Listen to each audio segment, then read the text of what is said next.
암세포가 유방 부위에서 증식해가면서 우리 몸 안에 질병을 일으키고 우리 여성분들이 일생에 걸쳐서 에스트로겐에 얼마나 노출이 오래되느냐가 유방암 같은 경우는 어느 정도 질병이 진행되지 않는 한은 별다른 증상이 없이 나타나는 경우가 많습니다.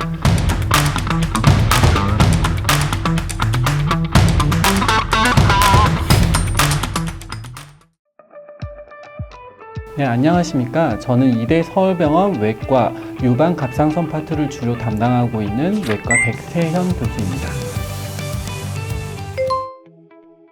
우리 몸에 있는 수많은 장기들 중에서 유방 부분에 발생한 암, 이걸 바로 유방암이라고 합니다. 암세포가 유방 부위에서 증식해 가면서 우리 몸 안에 질병을 일으키고 수많은 다른 합병증을 일으킨다고 할 수 있겠습니다.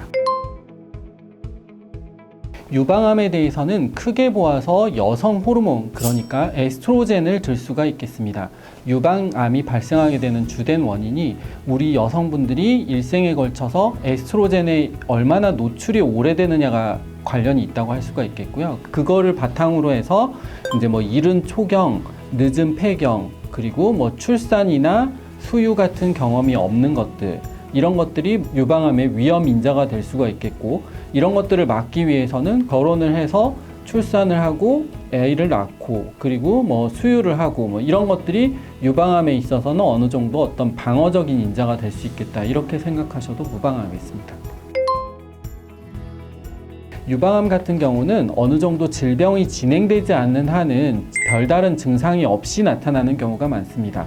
특히 한국 같은 경우는 조기 검진을 통해서 초기 단계에서 발견되는 경우가 많기 때문에 뭔가 만져지는 종괴까지 나타나는 경우가 많지는 않고요. 아주 초기 단계에서는 어떤 핏빛 색깔의 유두 분비가 나타난다거나 유방 부분에 있어서 통증이나 불편감이 나타나는 경우도 있긴 하지만 대부분의 경우에는 별다른 증상이 없이 검진을 통해 발견되는 경우가 가장 많습니다.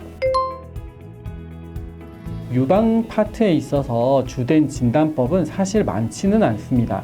검진이나 이런 것들을 통해서 쉽게 발견할 수 있는 게 이제 유방 촬영술이라고 해서 맘모그라피라고 하는 검사법이 가장 이게 초기 단계의 방법이겠고요. 그 다음으로 생각해 볼 수 있는 건 우리가 가장 흔하게 접할 수 있는 종괴를 확인하기 위한 유방 초음파 검사. 그러니까 유방 촬영술과 유방 초음파 검사가 진단에 있어서 가장 기본적인 검사가 된다고 얘기 드릴 수 있겠습니다.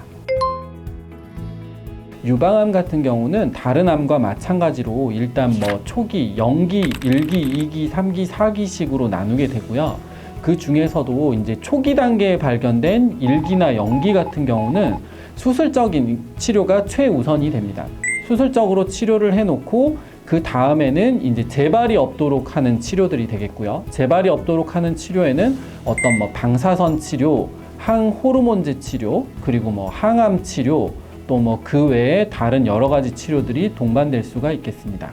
조금 더 진행되어 있는 3기, 4기 같은 경우는 우선 수술을 하는 경우도 있겠지만 선행항암 치료나 어떤 선행에서 시행하게 되는 항호르몬 치료, 이런 것들을 통해서 먼저 질병을 좀 더 이렇게 완화시켜 놓고, 그러니까 쉽게 표현하자면 수술하기 쉽게 해놓고 수술한다, 이렇게 하는 치료법을 조금 더 생각해 볼 수 있을 것 같습니다.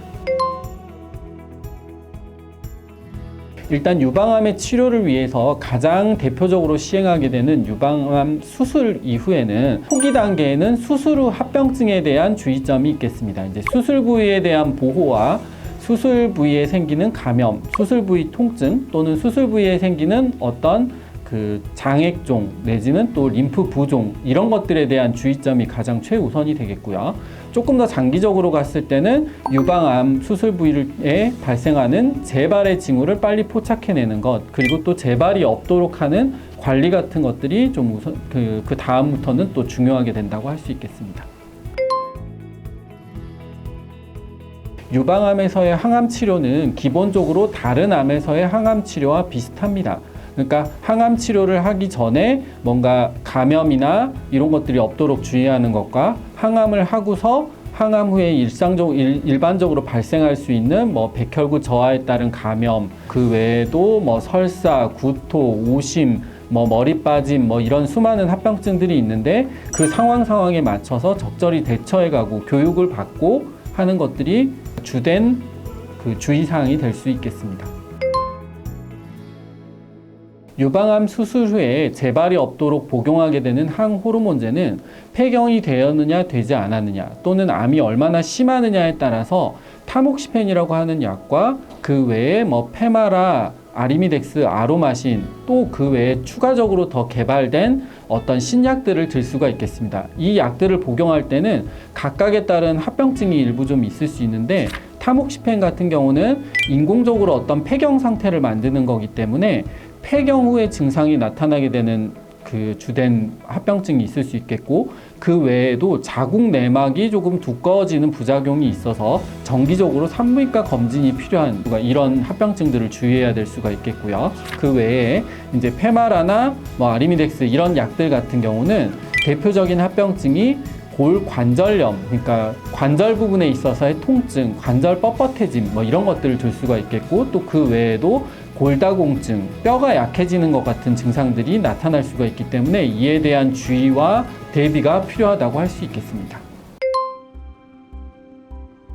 일단 이대 서울병원이 아직 생긴 지 얼마 안 된 신생병원이기 때문에 신생병원의 장점을 들 수가 있겠습니다. 새로운 장비, 의료진은 젊은 의료진들 위주로 구성이 되어 있고요. 그렇기 때문에 환자분들에게 있어서 최신적인 치료, 최근의 지견들을 보다 빠르게 적용해서 치료에 있어서 최선의 결과를 내는 것을 최우선으로 할 수 있을 거라고 생각합니다. 대개 유방암이 걸리게 되는 환자분들은 다른 지병이 없는 상태에서 갑작스럽게 건강하게 유방암만 진단된 환자분들이 많습니다. 그래서 수술을 받게 되고 그 후에 재발이 없게 되는 치료들을 하면서 본인의 삶의 이게 궤적, 그러니까 삶의 질이 매우 많이 달라지게 된다고 할 수 있을 텐데요. 그 때문에 우울증도 생기고 여러 가지 그 가정에 있어서의 어려움이 발생하고 하는 그 상황들이 있을 수 있겠는데, 조금만 이게 초기 단계를 지나고 한 1년, 2년 정도 지나가다 보면 다시 또 어느 순간부터는 일상으로 되돌아갈 준비들을 하실 수 있게 됩니다. 그러니까 지금 당장에 좀 어려운 순간들이 닥치더라도 그 예전에 저희 스승님께서 말씀하셨듯이 그 또한 언젠가는 지나갈 테니 병원에서 의료진과 함께 그 어려운 시기를 잘 버텨나가 보시면 그 후로는 다시 또 어느 순간부터는 일상으로 되돌아가서 다시 건강한 일상을 영위할 수 있지 않을까 하는 생각이 듭니다.